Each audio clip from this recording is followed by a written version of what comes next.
All right, shifting gears. We're going to go back to this conversation we started in the previous class, the Music Theory 6 class, about phrasing.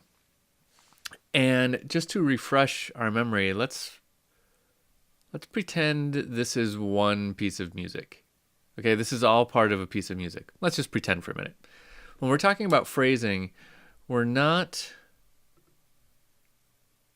zooming in on each individual chord, but we're kind of zooming out and we're saying this is all tonic area, this is all dominant area, and this is all tonic area.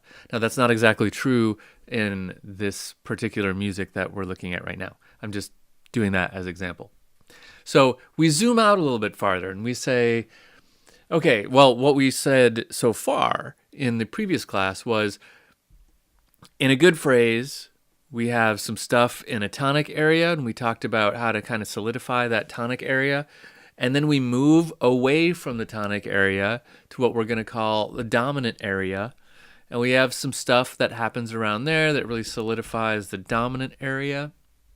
And then we move back to the tonic area and we solidify tonic area. And that's a good phrase, traditionally speaking, when it comes to this style of music. That's what we like. We want something that goes from 1 and hovers around 1, establishes 1, and then moves away from 1 to a 5 area, establishes 5, and then moves back.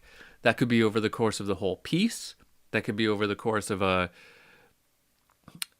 single phrase, like a single section of the music, or something else. So we call this phrasing. So, for example, right here we see 5 1 5 1 1 5 1 5.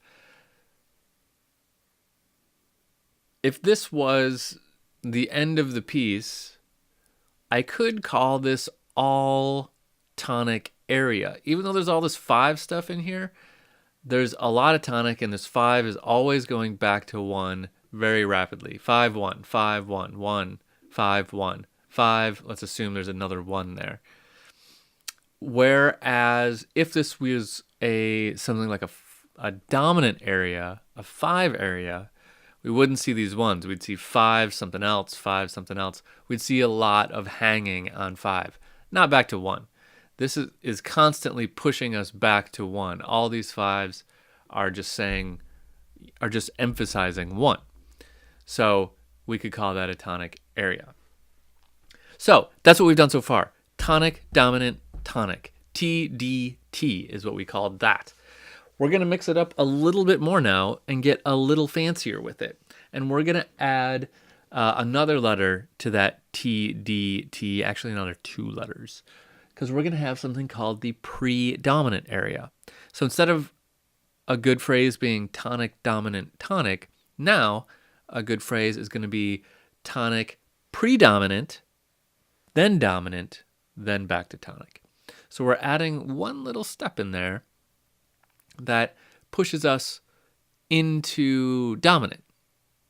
And then dominant pushes us back to tonic. So that's where we are with phrasing. So let's go to a new video and let's talk about this whole predominant thing and what that is.